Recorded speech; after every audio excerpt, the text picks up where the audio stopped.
Mi compañera de cuarto caminaba dormida en medio de la noche. Cuando despertó, le preguntamos qué había soñado. Dijo que había soñado que cortaba una sandía, pero que aún no estaba madura. Todas nos reímos. Pero la noche siguiente, me desperté y encontré a mi compañera de cuarto sonámbula de pie sobre mí. Con un utensilio en una mano y la otra tocando mi cabeza, murmuraba. Esta está en su punto. Todo mi cuerpo se sobresaltó, y solté un grito penetrante. ¡Ah! Ese grito despertó al instante a las otras dos chicas de nuestro cuarto en la residencia. La pequeña lámpara de escritorio de Jessica, desde la litera de arriba, se encendió de repente, iluminando la escena ante mí. Madison estaba de pie frente a mí, con los ojos abiertos pero vidriosos. Una mano seguía tocando la parte superior de mi cabeza, mientras que la otra sostenía una hoja de cocina en el aire. Cielos. Riley, desde la litera de abajo frente a mí, se había puesto en alerta. Como era atleta, sus reflejos actuaron rápido. Se lanzó hacia adelante y agarró a Madison por detrás, inmovilizándole los brazos. Yo volví en mí, agarré la botella de agua medio vacía de mi mesa de noche, y se la tiré directamente a la cara a Madison sin dudarlo.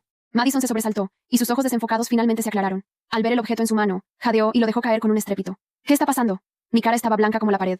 Eso debería preguntarte yo a ti. ¿Tienes idea de lo que estabas haciendo? El rostro de Madison palideció y tartamudeó. Y yo solo tuve un sueño. Estaba de vuelta en el campo de sandías otra vez, recogiendo melones. Esta vez por fin encontré una madura y quería cortarla. A todas se nos fue el color de la cara. Madison siempre había tenido problemas de sonambulismo. Cuando lo descubrimos a principios del semestre, todas nos asustamos bastante. Pero luego nos dimos cuenta de que, cuando caminaba dormida, solo se quedaba parada aturdida junto a la ventana. Y como nos llevábamos muy bien durante el día, dejamos de preocuparnos. A medida que nos hicimos más cercanas, incluso bromeábamos sobre su sonambulismo, preguntándole qué había soñado. Últimamente, cada vez que le preguntábamos, decía que soñaba que estaba de vuelta en el campo de sandías de su abuelo cuando era pequeña. Decía que quería recoger una sandía grande y dulce para abrirla y comerla, pero que ninguna estaba madura. Todas nos habíamos reído cuando nos contó eso, pero ahora ninguna se reía. Porque, al pensar en cómo Madison me había estado tocando la cabeza, era obvio. La sandía madura de la que hablaba era mi cabeza. Miré la gran hoja de metal en el suelo. Era la que Riley solía usar para cortar fruta en nuestra habitación, grande y afilada. Si no me hubiera despertado a tiempo, Madison podría haberme hecho un daño severo. Pensarlo me hizo sudar frío. Me puse de pie de un salto. Busquen a la supervisora. Quiero cambiar de cuarto. La supervisora estaba molesta por haber sido despertada en medio de la noche, pero después de escuchar nuestra historia, a ella también se le puso la piel de gallina. Madison, me comunicaré con tu asesor para hablar con tus padres sobre llevarte al médico. Mientras tanto, te mudarás a la habitación vacía de arriba. Madison también estaba conmocionada. Con los ojos rojos, fue a empacar sus cosas. Terminó de mudarse rápidamente, e incluso envió una foto a nuestro chat grupal de su nueva habitación. En la foto, había bloqueado la puerta con un montón de cosas y agregó. He cerrado la puerta con llave y la he bloqueado con muchísimas cosas. También tiré todo lo punzante. No se preocupen, no le haré daño a nadie. Al ver este mensaje, todas nos sentimos un poco culpables. Jessica no pudo evitar hablar. ¿Fuimos muy duras? Pero Riley respondió de inmediato. ¿Qué es ser muy dura? Espera a que te haga un daño fatal a ver si sigues pensando que es muy dura. A pesar de su lindo nombre, Riley tenía una personalidad explosiva, y sus palabras borraron cualquier culpa que yo estuviera sintiendo. De todas formas, las cuatro ni siquiera estudiábamos la misma carrera. Después de que Madison se mudó, perdimos el contacto y no la vimos durante varios días. Hasta que, 3 días después, temprano en la mañana antes del amanecer, un grito espeluznante resonó por todo el edificio. Todas nos despertamos sobresaltadas. ¿Quién diablos está gritando tan temprano? Riley se bajó de la cama furiosa, claramente malhumorada por la falta de sueño. Jessica se frotó los ojos soñolientos y agarró su teléfono murmurando. Ni siquiera son las 6 todavía. ¿Qué? Ah, me asustó de nuevo. ¿Qué pasa? Jessica casi se cae al bajar de su litera. Acabo de ver en el chat del grupo de la escuela de negocios que alguien falleció en nuestro edificio. ¿Qué? Riley y yo palidecimos. Riley presionó de inmediato. ¿En qué cuarto? ¿Qué le pasó? Las manos de Jessica temblaban mientras volvía a mirar su teléfono, y de repente su rostro se puso aún más blanco. Es en el piso justo arriba de nosotras. Miró hacia arriba, temblando. La encontraron sin vida por un golpe en la cabeza. Dicen que fue de una manera muy perturbadora. Toda la habitación se sumió en un silencio sepulcral, porque todas pensamos en Madison. Después de una larga pausa, hablé con voz temblorosa. No pudo haber sido Madison, ¿verdad? Dijo que cerró su puerta con llave y la bloqueó con cosas. Riley dijo fríamente. Pero he visto películas donde los sonámbulos no solo pueden abrir puertas por sí mismos, sino incluso andar en bicicleta. La habitación volvió a quedar en silencio. Finalmente, Jessica habló, con el rostro pálido. Vamos, no nos asustemos. ¿Quién es el culpable? Es asunto de la policía. No le demos más vueltas. Riley y yo asentimos en silencio. Nos levantamos para lavarnos y no continuamos con el tema. Todo el día, todos en el campus hablaban del incidente en la residencia. La víctima era una chica de primer año del departamento de literatura. Al parecer, la atacaron fuertemente en la cabeza, y sus compañeras de cuarto, que se despertaron y la encontraron, estaban traumatizadas. Había coches de policía estacionados afuera, y la habitación donde ocurrió la tragedia fue acordonada. Los rumores se volvían cada vez más exagerados. Todos estaban con los nervios de punta. Esa noche, Jessica, Riley y yo estábamos cenando en la cafetería cuando... ¡Clang! Una bandeja aterrizó de repente en nuestra mesa. Levanté la vista y vi la brillante sonrisa de Madison. Jess, Riley, Emma, ¿cuánto tiempo sin verlas? Las tres nos quedamos heladas. Pero Madison parecía no notar nuestra reacción, y no paraba de hablar mientras comía. Todo es porque nuestro departamento de lenguas extranjeras está muy lejos del suyo. Desde que me mudé, no las he visto. ¿Cómo han estado? Madison hablaba emocionada, pero ninguna de nosotras respondió. Finalmente, no pude evitar interrumpirla. Maddie, ¿has estado soñando con cortar sandías últimamente? Madison se detuvo. No, últimamente he estado soñando con comer rollos de fideos de arroz. ¿Por qué? ¿Por qué lo preguntas? No supe qué responder. En ese momento, las personas de la mesa de al lado estaban charlando, y sus voces llegaron hasta nosotras. Oye, ¿te enteraste de esa tragedia en la residencia de chicas? Dicen que el responsable era súper fuerte, dio un golpe perfectamente limpio, igual que si abriera una sandía. Madison también escuchó la conversación, y finalmente entendió, mirándonos con el rostro pálido. ¿Ustedes? ¿Ustedes creen que yo le hice eso a esa chica del departamento de literatura? No dijimos nada, pero Madison se puso a llorar. ¿Eso es lo que piensan de mí? Se los dije. No hay objetos punzantes en mi habitación. Cierro la puerta con llave todos los días. Lo compruebo por la mañana. ¿No confían en mí en absoluto? Jessica se sintió mal. Maddie, no queríamos. Pero Madison no quiso escucharla. Se levantó y se fue corriendo, llorando. Las tres perdimos el apetito. Tan pronto como regresamos a nuestra habitación, una chica de la puerta de al lado se acercó, hablando con misterio. ¿Se enteraron? Hubo un avance en el caso del incidente de arriba. La policía revisó todas las cámaras del pasillo y no vio a nadie entrar ni salir de la habitación de la víctima. Así que ahora sus 3 compañeras de cuarto son las principales sospechosas. Las han llevado a la estación de policía para interrogarlas. Todas nos quedamos atónitas. Si nadie entró ni salió, el culpable probablemente era una de las compañeras de cuarto. Esto probablemente no tenía nada que ver con Madison. Jessica se veía culpable y no pudo evitar decir, ¿deberíamos pedirle disculpas a Maddie? Digo, ser sospechosa de algo así. Yo también estaría molesta. ¿Disculparnos por qué? Respondió Riley bruscamente. Nunca dijimos realmente que fuera ella. Solo le preguntamos sobre sus sueños. Está siendo demasiado sensible. Disculparnos lo haría más incómodo. Riley tenía razón, así que dejamos el tema. Nos lavamos y nos metimos en la cama. Me quedé dormida quién sabe por cuánto tiempo cuando de repente. Toc, toc, toc. Me despertaron unos golpes. Agarré mi teléfono de la mesa de noche. 2 a.m. Empecé a sudar frío. ¿Quién tocaría a nuestra puerta en medio de la noche? Mientras tanto, Jessica había encendido su luz de noche desde la litera de arriba, y vi que Riley también estaba despierta. La voz temblorosa de Jessica se escuchó en la oscuridad. ¿Quién es? Al segundo siguiente, escuchamos una voz familiar desde afuera. Soy yo, Madison. En la penumbra vi que el rostro de Riley se quedaba blanco. Sabía que todas estábamos pensando lo mismo. Madison estaba fuera de nuestra puerta sonámbula o despierta. Instintivamente me apreté más la manta y solté. ¿Qué quieres? Hubo silencio afuera por un momento. Luego escuché una risa suave a través de la puerta. Acabo de abrir una sandía perfectamente madura. ¿Quieren probar un poco? Toda la habitación quedó en un silencio sepulcral. En la oscuridad, vi cómo la última gota de color desaparecía del rostro de Riley. Jessica casi se cae de su litera superior, arrojándose a mis brazos, temblando incontrolablemente. Me obligué a mantener la calma con la última gota de racionalidad que me quedaba. No tengan miedo. La policía ya descubrió que lo que pasó no tiene nada que ver con Madison. Probablemente solo sea sonámbula. No sabía si intentaba consolar a Jessica o a mí misma, pero habíamos cerrado la puerta con llave. Pero tan pronto como dije eso, Jessica se estremeció violentamente. La miré. ¿Qué pasa? El rostro de Jessica había perdido todo el color. Su voz se ahogaba en lágrimas. Acabo de recordar que yo fui la última en acostarme hoy. Olvidé cerrar la puerta. Mis manos y pies se congelaron al instante. Al mismo tiempo, escuché la voz alegre de Madison desde afuera. Oh, ¿no cerraron la puerta con llave? Entonces voy a entrar. Clic. La puerta se abrió lentamente desde afuera. La puerta se abrió 10 centímetros. Luego 20. Luego se detuvo. En la oscuridad del pasillo, entre la rendija, vi la silueta de Madison. Llevaba su pijama de algodón. Tenía el pelo suelto. Y en una mano, lo vi con absoluta claridad cuando el haz de luz del móvil de Jessica la iluminó un segundo. Sostenía algo oscuro y pesado. Con la otra mano empujó la puerta del todo. ¿Por qué no hay luz? Dijo en voz alta, con un tono completamente normal. El tono de alguien que entra a una habitación familiar y se sorprende de encontrarla a oscuras. No era el tono de una sonámbula. Era el tono de alguien completamente despierta. Mi cerebro procesó eso en una fracción de segundo y tomó una decisión antes de que yo tuviera tiempo de consultarlo. Maddie. La voz me salió entera, sin temblor, y eso me sorprendió a mí misma. La luz está rota. No te muevas. Hay ropa en el suelo y vas a tropezar. Una pausa. Jessica, en mis brazos, dejó de respirar. Ah. Madison se detuvo en el umbral. ¿Puedo encender la mía? Claro. El flash de su móvil se activó. La habitación se bañó en luz blanca y fría, y en ese segundo lo vi todo. Madison de pie en la puerta, los ojos completamente despejados, completamente despierta. En la mano derecha, una sandía. Una sandía entera, verde, grande. La tensión que había en la habitación tardó exactamente 4 segundos en disolverse lo suficiente para que alguien pudiera hablar. Fue Riley. ¿Eso es? ¿Una sandía? Os dije que había encontrado una madura. Madison la levantó ligeramente, con cara de orgullo evidente. El señor de verduras del campus vende al final del día a mitad de precio. Esta estaba perfecta al tacto. La compré antes de cenar. ¿Queréis o no? Nadie respondió durante 3 segundos completos. Luego Jessica, todavía con los brazos alrededor de mí, empezó a reírse. Una risa aguda, al borde del llanto, la risa de quien ha estado conteniendo el pánico durante demasiado tiempo, y de repente no tiene a dónde mandarlo. Riley se tumbó boca arriba en su cama y se cubrió la cara con el brazo. Yo solté el aire que llevaba sin exhalar desde que había sonado el primer golpe en la puerta. Madison nos miró a las 3. ¿Qué os pasa? Nada.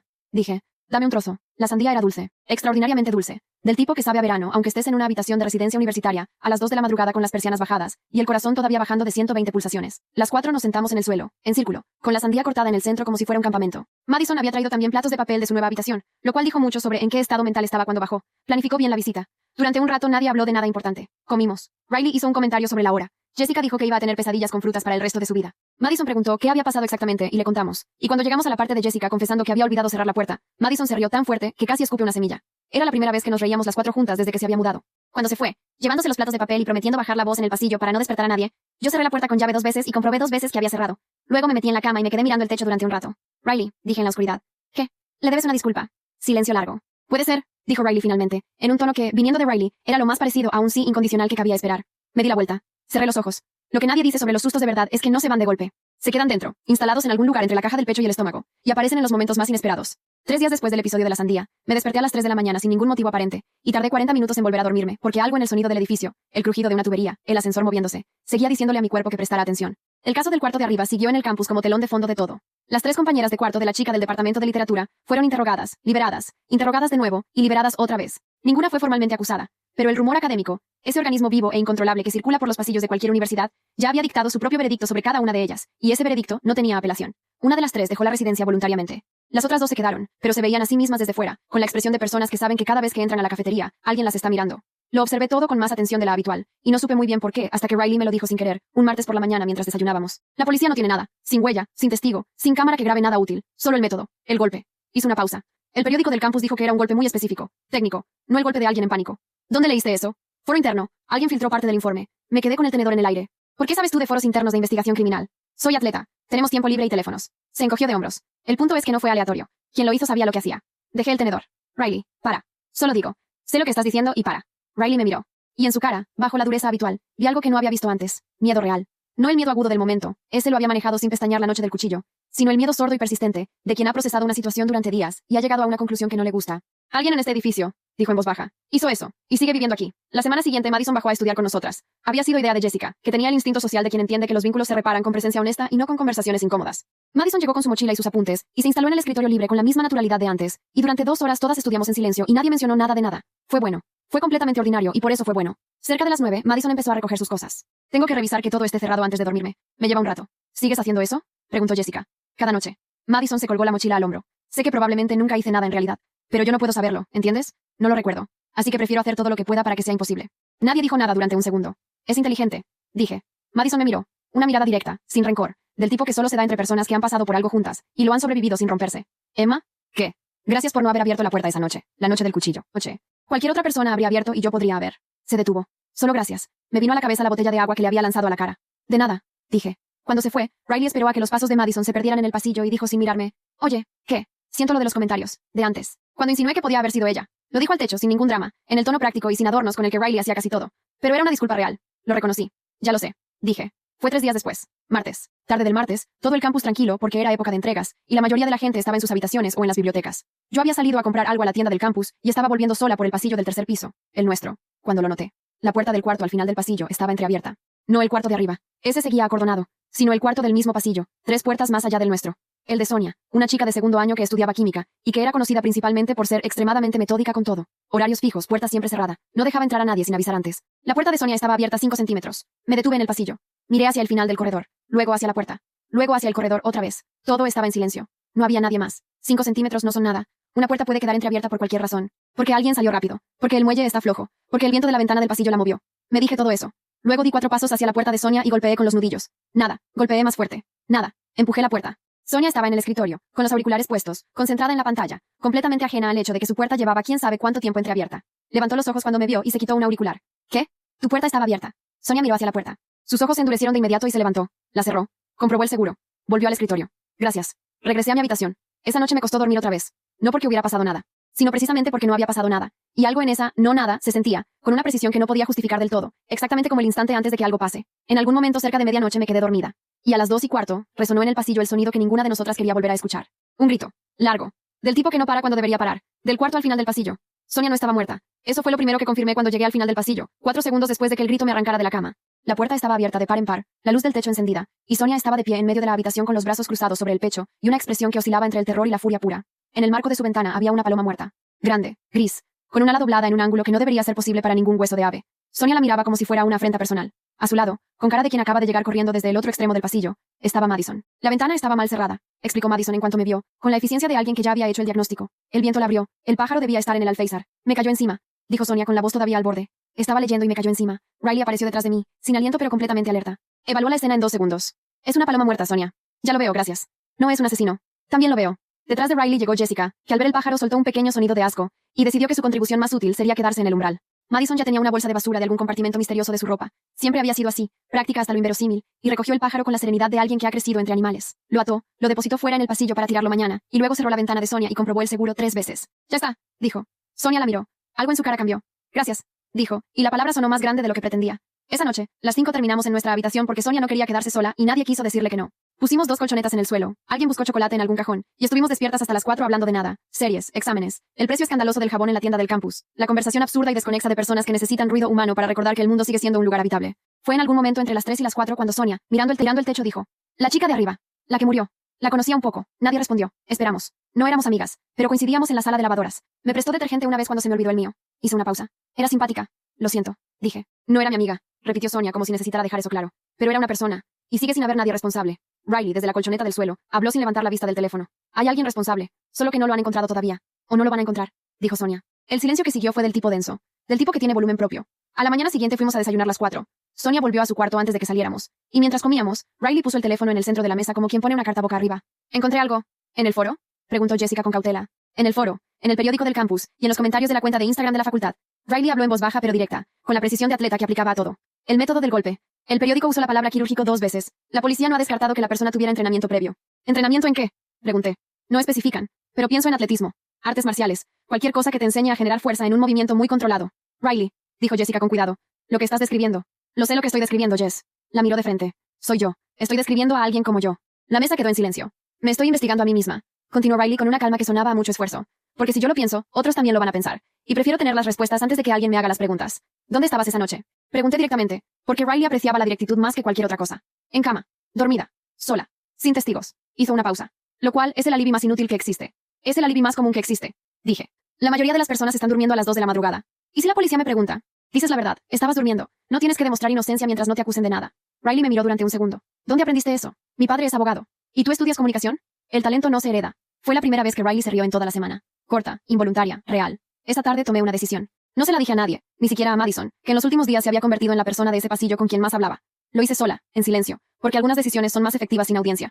Empecé con lo más básico, registrar horarios. Tenía una libreta pequeña que usaba para apuntes de clase, y que a partir de esa tarde empezó a tener una función adicional. Cada noche, antes de acostarme, anotaba a qué hora había llegado cada persona del pasillo, si había escuchado algo inusual, si alguna puerta había estado abierta más de lo normal. No llevaba el registro de personas específicas, llevaba el registro del pasillo como entidad, como sistema. Era la diferencia entre sospechar y observar, y yo prefería observar. Lo segundo fue más delicado. Busqué al único contacto que tenía dentro de la administración del campus, una mujer llamada Dolores que gestionaba las solicitudes de cambio de habitación y que me había ayudado sin drama cuando el año pasado hubo un problema con la asignación de mi cuarto. Dolores era de las personas que saben más de lo que dicen, y dicen más de lo que deberían cuando sienten que están hablando con alguien de confianza.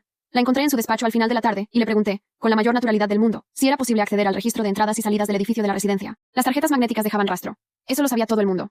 Lo que no todo el mundo sabía era que ese rastro era accesible, con el argumento correcto, para estudiantes con causa justificada.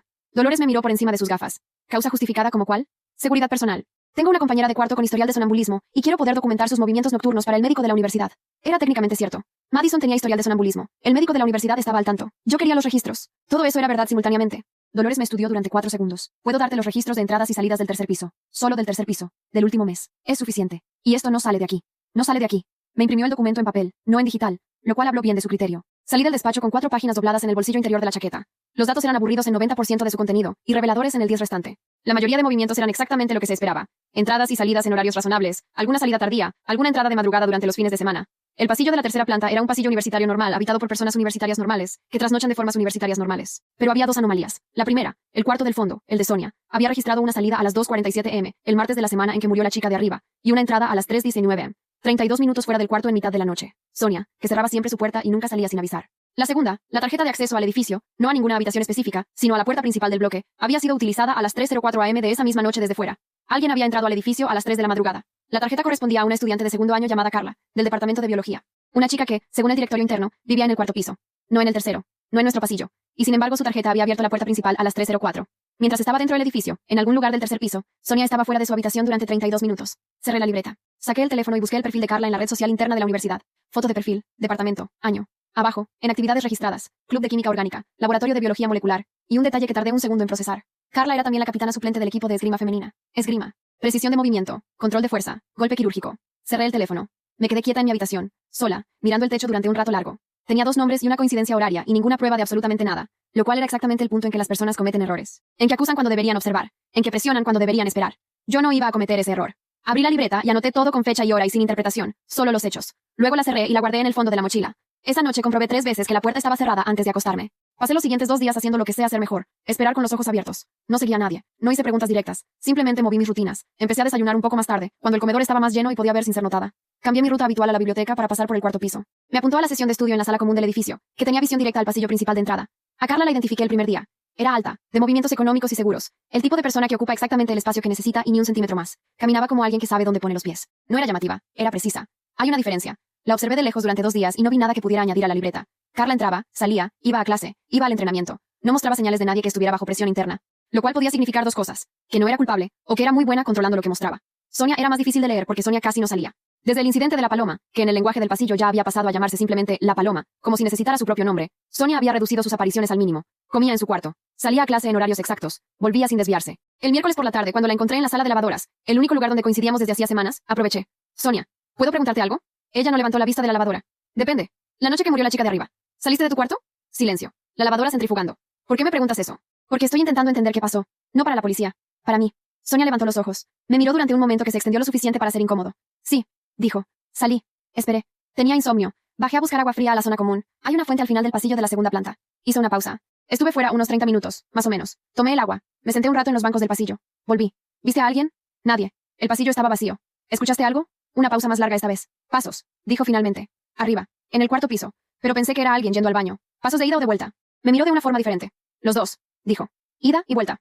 Una pausa. ¿Ya lo sabías? Tenía una teoría. ¿Qué tipo de teoría? Una que todavía no puedo probar. Sonia cerró la tapa de la lavadora. ¿Y qué vas a hacer con ella? Todavía no lo sé. Sonia asintió, muy despacio, como alguien que está tomando una decisión sobre el nivel de confianza que va a extender y hasta dónde. La chica de arriba y Carla, dijo en voz baja. Se conocían. No eran amigas, pero se conocían. Tuvieron un problema a principios de semestre, algo con el laboratorio compartido. No sé los detalles. Solo escuché algo una vez en el pasillo del cuarto piso, cuando fui a pedirle un cargador a alguien que vive allí. ¿Qué escuchaste? Voces. Las dos, elevadas. Y la palabra denuncia. La dejé ahí. Volví a mi habitación con las manos en los bolsillos y algo moviéndose en el pecho que era una mezcla de claridad y vértigo. La claridad de cuando las piezas empiezan a encajar.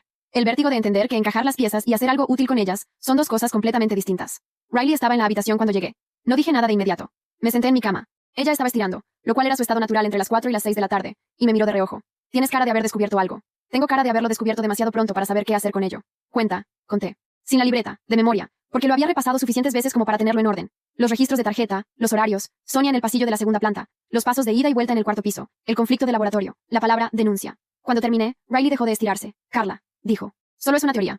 Una teoría con registro horario, testimonio indirecto y móvil probable. Que no puedo llevar a nadie porque los datos los conseguí a través de Dolores con un pretexto técnicamente honesto, pero funcionalmente manipulado. Y el testimonio es de pasos en un pasillo que cualquier abogado destruiría en 30 segundos. Riley me miró fijamente. ¿Tu padre es abogado o eres tú? Mi padre. Pero lo he escuchado hablar de trabajo muchos años. Se puso de pie. Fue a la ventana. Miró hacia el campus durante un momento. ¿Sabes con quién hablar? Dijo. No de forma oficial. Alguien que pueda hacer algo con información incompleta y seguir tirando del hilo hasta que sea suficiente. ¿La policía?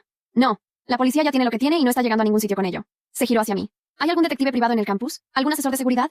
¿Algo? Hay un departamento de seguridad interna, que depende de la administración, y va a cubrir lo que sea necesario cubrir para proteger la imagen de la universidad.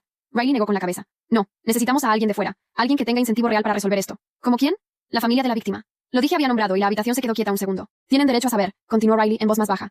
Y si están presionando, que imagino que sí, y si tienen recursos para contratar a alguien que investigue por su cuenta, esa persona va a querer hablar con quien tenga información, aunque sea incompleta, lo pensé. No sé cómo contactarlos. Pero Dolores sabe cómo contactar a todo el mundo en este campus. Tenía razón. Y la razón tenía un precio. Volver al despacho de Dolores con otra petición, y esta vez la justificación iba a ser mucho más difícil de construir con honestidad. Fui al día siguiente por la mañana. Dolores me miró cuando entré con la misma expresión de la primera vez. Evaluadora, paciente, sin prisa. Otra vez tú, dijo. Otra vez yo. ¿Qué necesitas ahora? Necesito saber si la familia de la estudiante que falleció ha designado algún contacto dentro del campus. Un representante legal, un familiar, alguien con quien la administración está en comunicación. Dolores no dijo nada durante varios segundos. ¿Por qué? Porque tengo información que podría ser relevante para ellos y no sé cómo hacérsela llegar de forma que llegue a alguien que pueda hacer algo con ella. ¿Has hablado con la policía? Lo que tengo no es suficiente para la policía. Todavía. Dolores abrió un cajón. Lo cerró. Abrió otro. No puedo darte datos de contacto de la familia, dijo. Eso no puedo hacerlo. Lo entiendo. Pero puedo decirte que hay un abogado de la familia que se reunió con el rector el lunes pasado. Pausa. Y que tiene despacho en la ciudad, no en el campus, así que sus datos son de registro público. Me levanté. Gracias, Dolores. No me des las gracias, dijo sin levantar la vista. No te he dicho nada. No, no me ha dicho nada. Esa noche reuní a Riley, a Jessica y a Madison en nuestra habitación. Las tres me escucharon sin interrumpirme. Cuando terminé, Jessica tenía la cara blanca. Madison tenía los labios apretados, el gesto de alguien que está procesando información y organizándola en categorías. Riley estaba de pie junto a la pared con los brazos cruzados, mirando el suelo. ¿Y el plan es contactar al abogado? Dijo Madison. El plan es poner lo que sé en manos de alguien que pueda convertirlo en algo útil. Yo no puedo hacer eso. Ellos sí. Podrías estar equivocada, dijo Jessica. Puedo estar equivocada. Por eso no estoy acusando a nadie. Estoy pasando información a investigadores que pueden verificarla. ¿Y si Carla lo descubre? Dijo Madison. La habitación se quedó en silencio un momento. Madison tiene razón, dijo Riley despacio. Si esto llega mal, si Carla entiende que alguien del edificio habló antes de que haya suficiente para retenerla. Lo sé, dije. Por eso nadie sale de esta habitación hablando de esto. Lo que acabo de contaros no existe fuera de estos 4 muros. ¿De acuerdo? Las tres asintieron. ¿Y Sonia? Dijo Jessica. Sonia ya sabe lo suficiente para protegerse, y es lo suficientemente inteligente para guardar silencio. Riley descruzó los brazos. ¿Cuándo vas a contactar al abogado? Mañana. Por escrito. Sin mi nombre, de momento. Lo suficiente para que sepan en qué dirección mirar. Riley me miró durante un segundo. ¿Sabes que esto podría no llevar a ningún sitio? Lo sé. ¿Y lo haces de todas formas? Lo pensé. Pensé en Sonia tomando agua fría a las 3 de la madrugada porque no podía dormir. En la chica del departamento de literatura que le prestó detergente a alguien en la sala de lavadoras. En Madison bloqueando su puerta con muebles cada noche porque no quería hacerle daño a nadie aunque durmiera. Sí, dije. Lo hago de todas formas. Madison sonrió. Era una sonrisa pequeña, pero era completamente real. Al día siguiente, a las 9 de la mañana, envié el correo. No firmado. Sin datos que me identificaran directamente. Solo hechos, fechas, horas, nombres, el conflicto de laboratorio, la palabra denuncia, los pasos de ida y vuelta en el cuarto piso. 8 párrafos ordenados, sin interpretación, sin adornos. Al final escribí. Quien envía esto no tiene pruebas, tiene observaciones. Son suficientes para saber dónde buscar. Lo mandé desde un correo creado esa misma mañana y eliminado 30 segundos después. Luego fui a clase. En el pasillo, camino a la salida del edificio, me crucé con Carla. No me miró. Pasó a 1 metro de distancia sin desviar los ojos del teléfono. Yo seguí caminando a mi ritmo normal, sin acelerarme, sin mirar atrás. Pero noté algo que no había notado antes. Las manos. Las manos de Carla, que sostenían el teléfono, tenían los nudillos ligeramente enrojecidos. No del tipo de enrojecimiento que deja el frío de marzo. Del tipo que dejan semanas de entrenamiento intensivo sobre una superficie dura. O semanas de intentar no pensar en algo que ya no tiene solución. Seguí caminando. La respuesta llegó en 4 días. No al correo anónimo. Ese ya no existía. Sino a través de Dolores, que me llamó a su despacho un jueves por la tarde con la misma expresión de siempre. Evaluadora, paciente, sin prisa. Recibí una llamada, dijo. Del abogado de la familia. Quieren hablar con alguien del edificio que pueda corroborar cierta información que les llegó de forma anónima. No dije nada. Te pregunto una sola vez, continuó Dolores. ¿Sabes algo de eso? Sí. ¿Quieres hablar con él? Sí. Bien. Abrió un cajón y me tendió una tarjeta. Llámalo hoy, no mañana. Hoy. Tomé la tarjeta. Dolores. No me des las gracias. No iba a hacerlo. Solo iba a decirle que es usted muy buena en su trabajo. Por primera vez desde que la conocía, Dolores sonrió. Hablé con el abogado esa misma tarde, desde un banco del jardín trasero del campus, donde no había nadie alrededor. Fue una conversación de 40 minutos. Hice lo mismo que había hecho en el correo. Hechos, fechas, nombres, sin interpretación. Él escuchó sin interrumpirme casi en ningún momento. Y cuando preguntó, preguntó con precisión. Era bueno. Del tipo bueno que no necesita demostrarlo. Al final me preguntó si estaba dispuesta a repetir lo que había contado en un contexto más formal si fuera necesario. Depende de lo que signifique más formal, dije. Una declaración acompañada por su abogado. No una comparecencia pública, no un juicio, de momento. Solo una declaración. ¿Puedo hacer eso? ¿Tiene abogado? Tengo padre abogado, que es mejor. Una pausa breve. De acuerdo, dijo. Estaremos en contacto. Lo que pasó después no fue rápido ni cinematográfico. No hubo una escena de arresto dramática que yo presenciara desde el pasillo. No hubo una confrontación final. Lo que hubo fue burocracia, que es lo que hay en la vida real cuando algo se resuelve de verdad. Semanas de proceso, declaraciones, verificaciones, la paciencia específica de dejar que los mecanismos funcionen a su propio ritmo. Lo que sí supe, porque Dolores consideró que me lo debía y tenía razón, fue que el registro de la tarjeta de acceso de Carla fue el punto de apoyo inicial. A partir de ahí, con la información del conflicto de laboratorio y la denuncia como contexto, los investigadores privados contratados por la familia encontraron mensajes entre Carla y la víctima que la policía del campus no había buscado, porque no había tenido razón suficiente para buscarlos. La denuncia que la chica del departamento de literatura había presentado contra Carla, por falsificación de datos compartidos en un experimento conjunto, iba a tener consecuencias reales. La comisión académica la había admitido a trámite 3 días antes de su muerte. Carla lo sabía. El resto fue consecuencia. No estaba cuando se lo llevaron. Estaba en clase cuando sucedió, y me enteré por el grupo del campus como todo el mundo. 3 líneas en el chat. Detención en el 4º piso. Estudiante de biología. Relacionado con el caso de la residencia. Me quedé mirando el teléfono durante un momento. Luego lo guardé y volví a mis apuntes. Esa noche, las 4 estuvimos en nuestra habitación. Madison, Riley, Jessica y yo. Nadie propuso reunirse. Simplemente todas acabamos ahí, que era lo que habíamos hecho durante los momentos importantes de ese semestre. Sonia se asomó más tarde y le hicimos sitio sin decir nada. Madison fue la que habló primero. ¿Cómo te sientes? Lo pensé de verdad antes de responder. Rara, dije.